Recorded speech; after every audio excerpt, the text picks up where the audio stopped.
Isang mapagpalang araw sa ating lahat.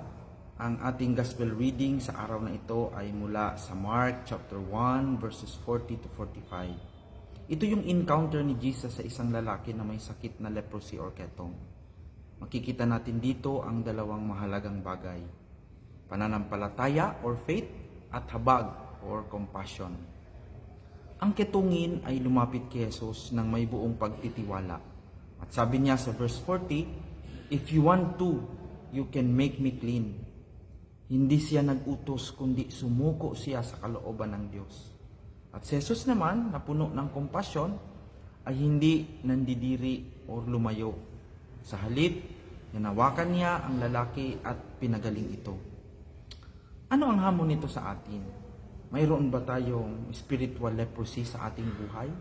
Mga kasalanan or insecurities? Kahinaan na nagpapalayo sa atin sa Diyos at sa iba?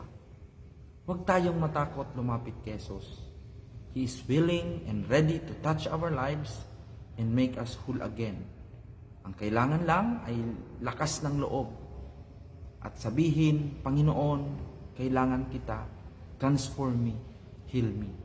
Manalangin tayo. Panginoon, lumalapit po kami sa inyo ng may pagpapakumbaba. Tulad ng ketungin, hilumin mo po kami. Turuan nyo kami magtiwala sa iyong kalooban. Dahil sa iyo, walang imposible. Ito po ang aming dalangin sa pangalan ni Jesus. Amen.